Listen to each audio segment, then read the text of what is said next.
Hello and welcome back to Mango's Manny. I'm happy for all the new people and the old people have been here. If you're a subscriber, thank you. I appreciate it. If you're a new person, I hope you enjoyed this video. These charms are something that I handmade. I didn't have any Hello Kitty charms and I needed them for this set, but I decided to make it myself and I think they turned out pretty great. So this is a strawberry Hello Kitty set that I did for Kawaii Dream Fest in Stone Mountain, Georgia. I was tabling, I was an artist there, and they reached out to me to vend at one of their tables, and the table price wasn't too much. I was like, okay, I'll do it, and it turned out it was one of my best tables so far because I do pop-up shops, but I think because of my style and how I tend to do a lot of anime nails, it worked out in my favor there. I got a couple of commissions and other people bought a lot of stuff and I was so happy. I had a blast, but I plan to do another video on that in the future, okay? I wasn't too sure as to what to talk about in this video because there's a lot of nail videos online. Do you really need me to explain something? To explain what I'm doing in this video is nothing special. It's just that it's on press-ons, and I feel like there's a lot of nail videos talking about skills and how they do things and them kind of stuff. And I just want this video to be just a little bit more engaging, a little bit more interesting, you know? So I decided I'm going to talk about anime because I love anime. And I've been recently getting into watching anime again. I'm more of a manga person. Like, I have a whole list, you know, a list of animes I've watched and a list of mangas I've watched. But recently, since I need something to focus on while I'm doing my nails, that's why a lot of these nails are voiceovers. A lot of these videos are going to be voiceovers instead of like real time, like actual me doing stuff. You could hear me talking to the camera and stuff because I need something to pay attention to while I'm working, and I can't sit in silence, you know. So you will never get an ASMR video from me. But yes, I've been recently watching more animes. And one anime that I just finished watching is The Grim Variations on Netflix. And I think it was a good series. I'm not going to lie, I did enjoy it. If you're not really too sure about what the Grimm Variations are about, it's basically fairy tales. I think the Grimm brothers did numerous fairy tales and they have been adapted into many movies such as Cinderella. What are the other ones?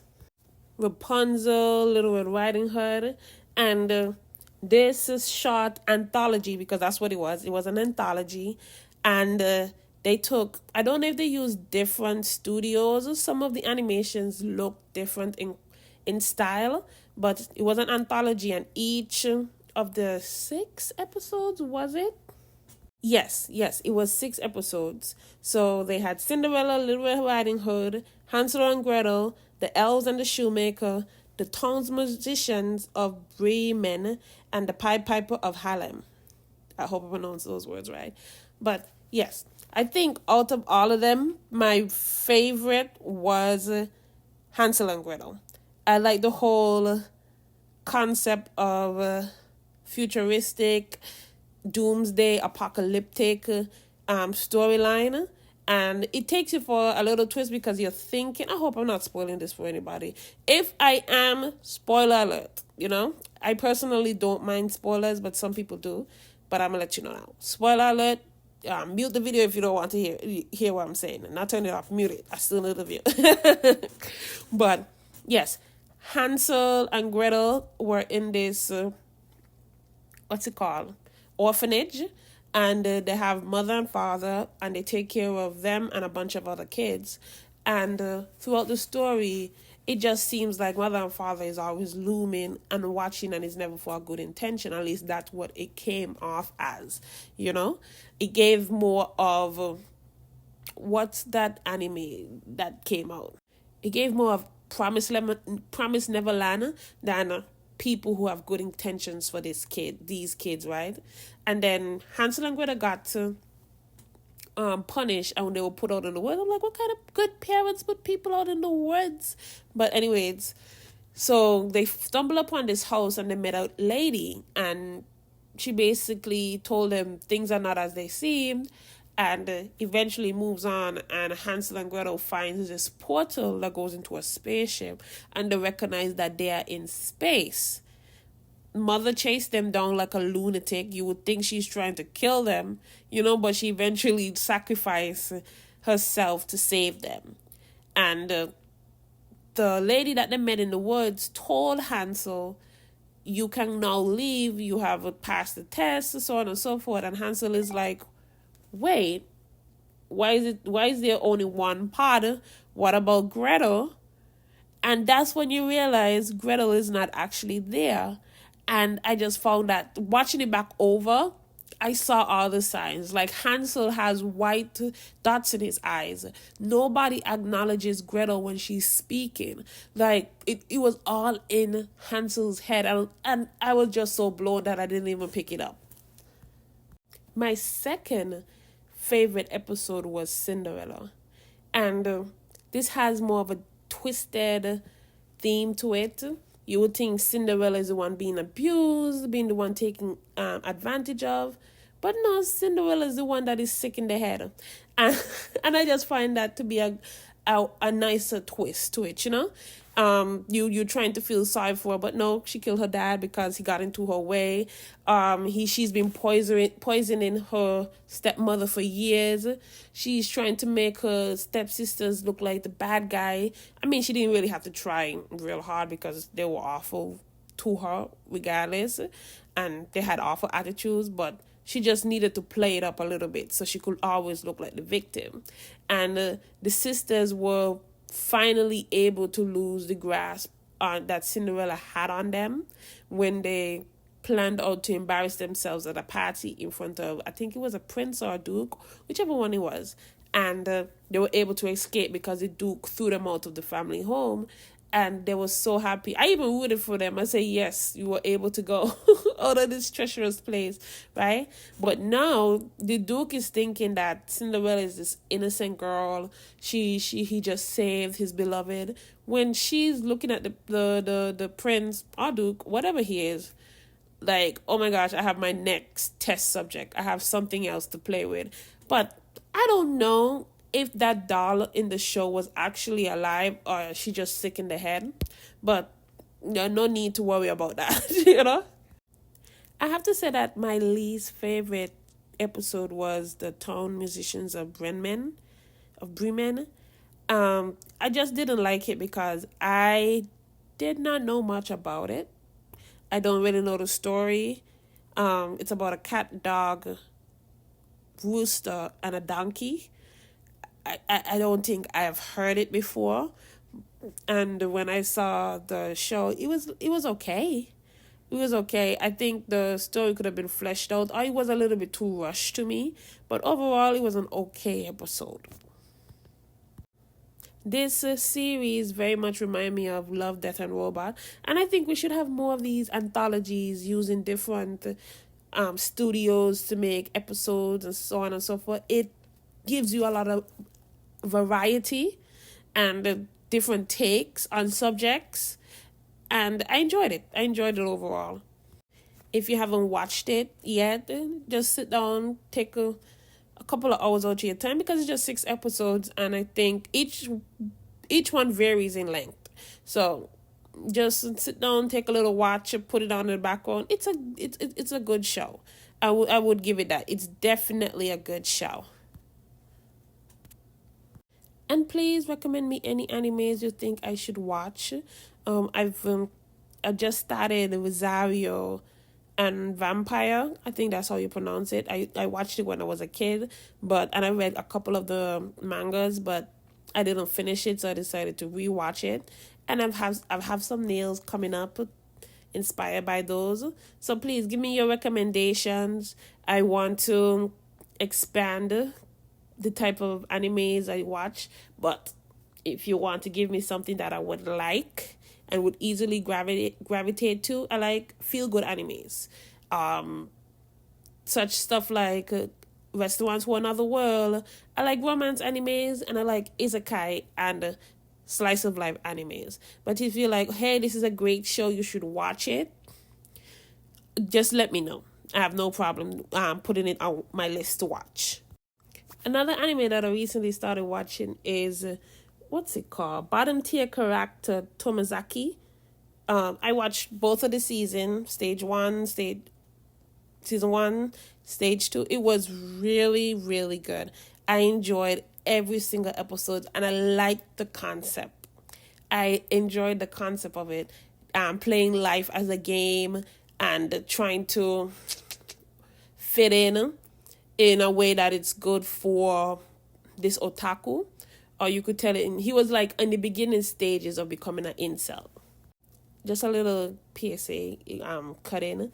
If you're wondering why it's taking me so long to do these hours, is that the blooming gel doesn't work, and I had to try a couple more times to get the hour to look like how I wanted to. And I think I eventually just give up and decide I'm going to just use the pigment, because this also wasn't working. It just wasn't agreeing with me, but it's okay. But moving on. I think a lot of people should watch this anime. The anime way it was written, and I don't think there was any like perversion in it, which is great, because I feel like a lot of anime nowadays and back then had a lot of unnecessary, most of it is always unnecessary, but just simple unnecessary perversion in it. You didn't need to add those things in it to move the story forward.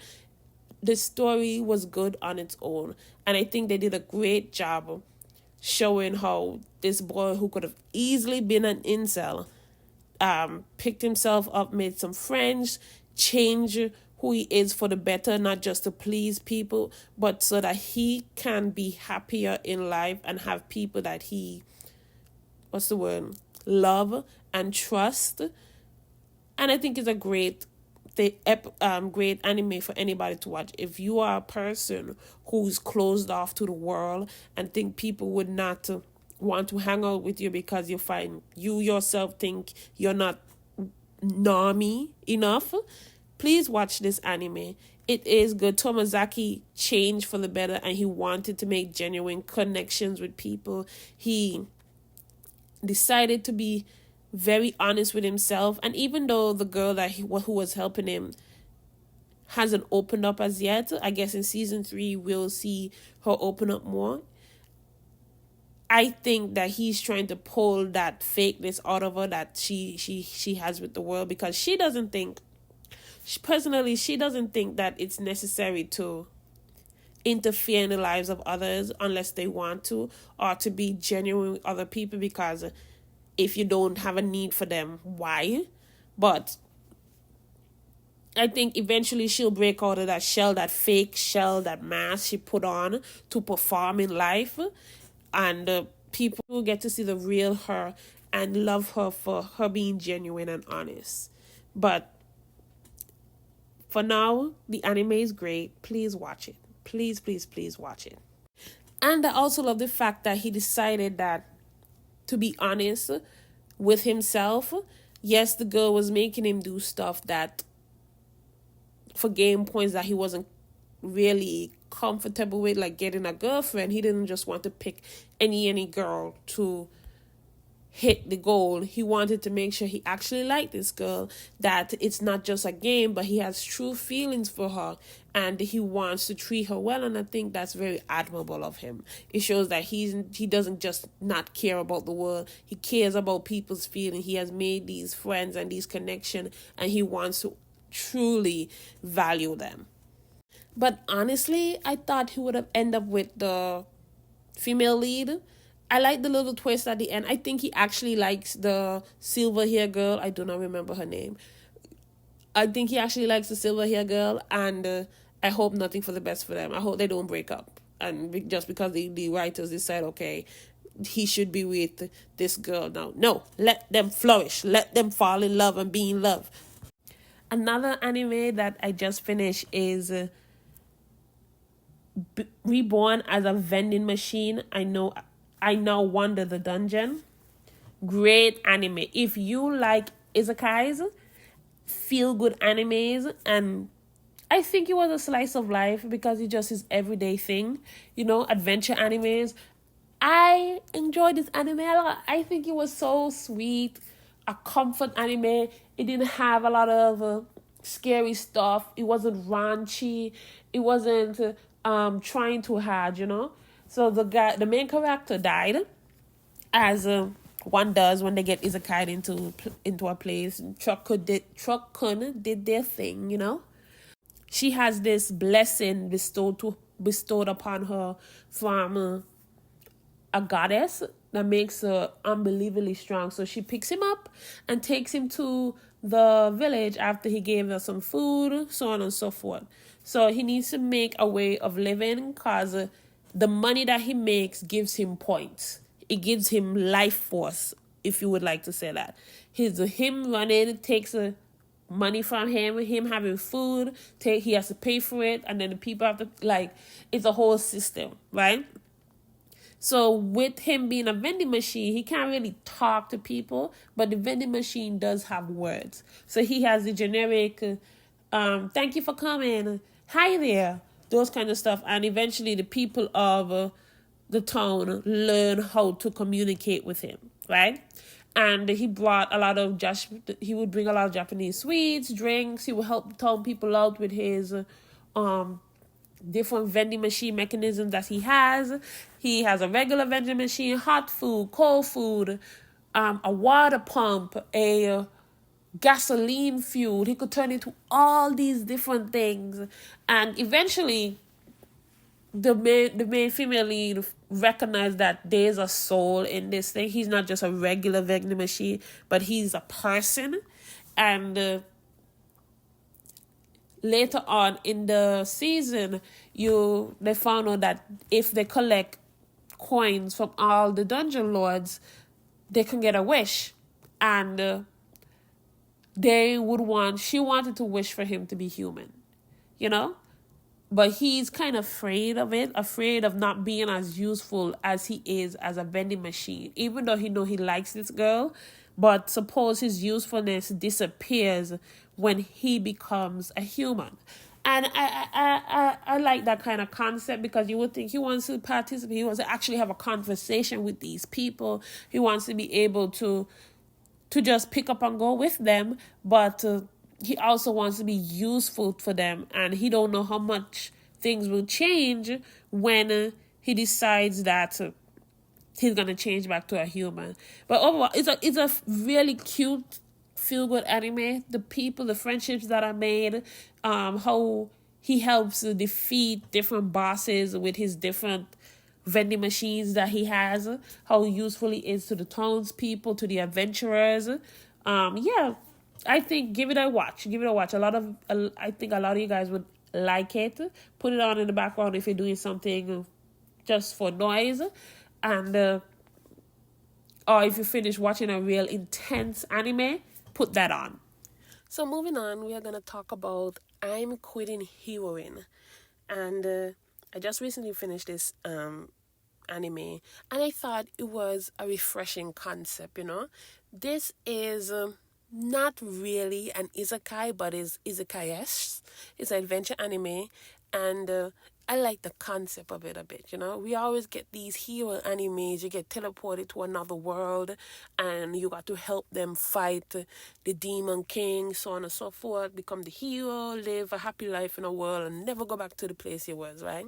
So in the beginning, we have the hero who defeated the demon king by himself, because everybody else was just useless, goes over there and asks for a job. And I'm like, hold up, why is the hero asking for a job? He went there with his spreadsheets, his summaries.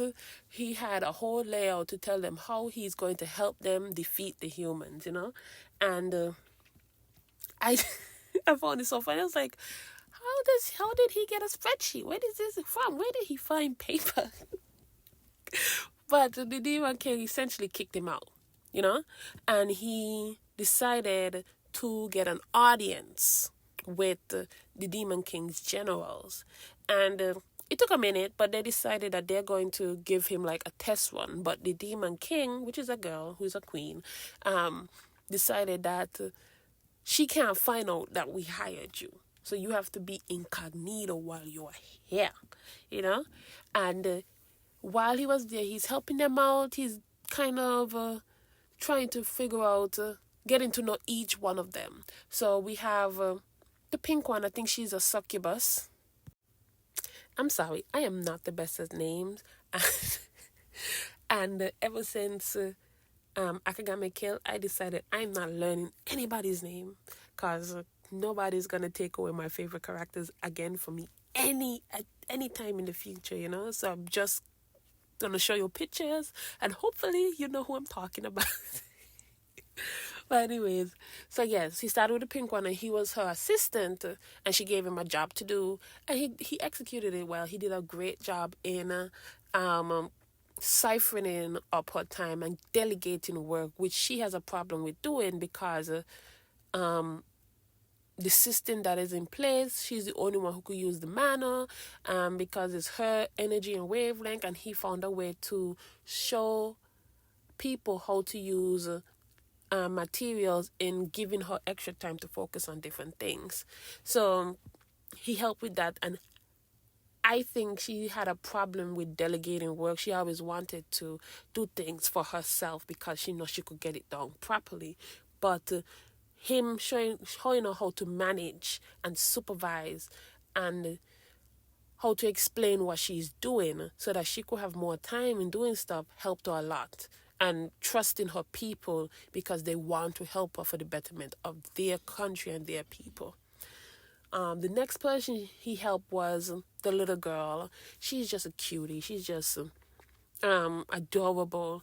She has another problem with asking for help. I think not because she can't, but because she's a little bit hard-headed. So he played a game for her. He did a game for her so she could kind of like ask people for help. But she just did it on her own at the end of the day, you know? But inadvertently, he was able to get her to figure out that she needs to ask people for help if she wants to get things done. She needs to learn how to figure out what her people are good at. And somehow through the game, she was able to learn that. But she said, I'm a little hard-headed. So if you don't tell me, I'm just going to continue how to do it how I've been always doing it by myself, you know? But she's adorable. She's a sweetheart. The other one, I think it's a man. They call him a man, so I'm going to refer to him as a man, but he wears dresses. So I am going to continue referring to this man as a man. You understand? So he helped him with his communication skills. He was having a little bit of crisis. He was going to run away. I don't know why, but he was helping him with communication skill. And the way he did that is to make him work in the mess hall so he could get familiarized with talking to people. Unlike the rest of the demon lords, he is half demon and half human. And he absolutely despises human beings because they treated him bad. And as he should, you would despise the people who casted you out, who treated you like a slave. Would you not, right? So the main character was just trying to understand him on a one-to-one level, and he basically told him about his backstory. He was made to be a hero. That's the twist about it. He was made to be a hero. He comes from the past, which was a present time, like think of it now, and a portal from the demon realm opened up into the human world, and humans were losing, so they created these Demon X using demon blood, technology, and humans. They created these battle human people. They were supposed to be super strong. I think there were about 9 of them, and he's the only one that survived, you know? So the war with the humans and demons thrusted society into the Stone Ages, medieval time, Renaissance. And so they are like ruins of a technology of what was once was. And I think it's kind of strange that society reverted into the Renaissance instead of taking up the technology. Like, was the world that destroyed to the point that we were not able to recover?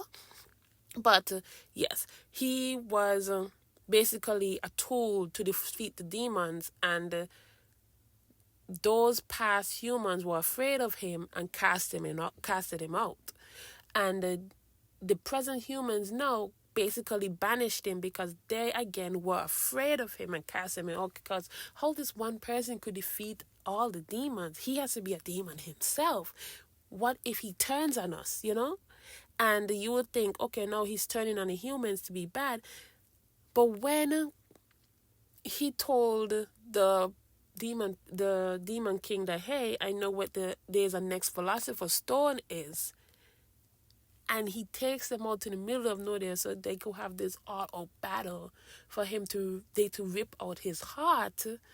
I was like, whoa, what's going on? No. He was spewing how, oh, if you don't kill me, I'm gonna kill the humans, because he was battling himself. In his mind, there's like this recording that I guess he heard from since he was made, that save the human beings, be a hero for the human race, be a hero for the human race. And he kept playing in his head, and he was basically having identity crisis. If he can't be a hero, what is there to do? So he found himself making another set of his friends, his comrades when he was younger, and he was going to turn them into bad guys so that he could save the human race. But the demon king attacked before he was done, and he destroyed the whole thing because he came to his senses and he had something else to fight. And he recognized that now he is becoming an enemy towards the human race, which is insane, because I kind of get it, They made you for something and now they don't need you. So what are you to do? But at the end, they decided not to kill him and to take the philosopher's stone, because the demon king doesn't want war. She just needs the stone to help the demon world, because they don't have the resources like the human does. There's constantly war in the realm because they don't have food, clean water, so whatever little resources they have to fight for it. And she doesn't want her people to be constantly fighting for these things. So the philosopher's stone would help restoring life in the demon realm. And he knew that they wouldn't kill him unless he was posing a threat to humanity. And he had to essentially become this evil thing for them to kill. And I think it was a great concept overall. And the fact that they didn't kill him and they decided, hey, we're going to find another way, it's okay. And you don't need to give up your life this way, was pretty cool, because he is an unstoppable machine. If they didn't do what they had to do, he would have absolutely destroyed them. I wholeheartedly believe that he would absolutely destroy them. But I'm Quitting Heroine is a great anime to watch if you like action, adventure, kind of isekai too, comedy. It's a blend of so many things, and they did a great job in the storytelling. So please watch it. Now, I don't want you guys to think all I'm watching is like isekais and stuff and so on and so forth. It's just that it seems like isekais are the ones that seem to be popular nowadays, and a lot of them do have like a feel good, just joyful, charismatic energy towards it. But I have been watching other stuff. Like I've recently watched The Ancient Magnus Bride. I've watched A Galaxy Next Door. What's it called? But yes, those are all the animes that I'm able to talk today on this video. I hope it wasn't like too chatty, or maybe you're just not simply interested in animes. But if you are, please give me your recommendations. Not anything too out there, because I will judge. Whatever yuck your yum, but I will judge. I think it's good to kink shame. Some kinks needs to be shame, but whatever anime that is not out there, please recommend it to me. We're coming down to the end of these nails. I don't know why I didn't film me finishing these nails, like a video of them all together, but I don't have a video of that. But I did take a video of me wearing them. Thank God I did.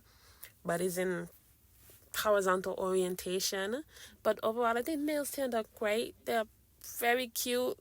I still have them. I plan to wear them again because you should be wearing these press-ons nails over and over again. They're strong, they're durable. And when I'm opening my shop, I'll let you guys know. It's about time I do open an online store. I'm working on it. It's one of the more difficult parts of the business for me, actually sitting down and doing the boring and productive stuff. But I'm getting to it. It's coming. I promise you. I just need to do it. You know, as Nike said, just do it. I plan to have more videos out. I hope you like these little chats with me. And yeah, thank you for coming. Thank you for watching this video. I hope you like this nail set. I hope you like our little chat. Please like, share, and subscribe. Tell your mother, your father, your sister, the dog down the road, whoever you can. And I see you in the future. Bye.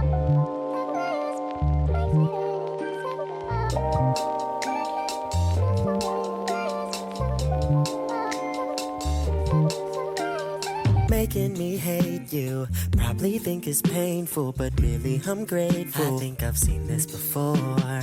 This is the part where you say you want me to. I say I love you, then you go act a fool. That's how the story goes.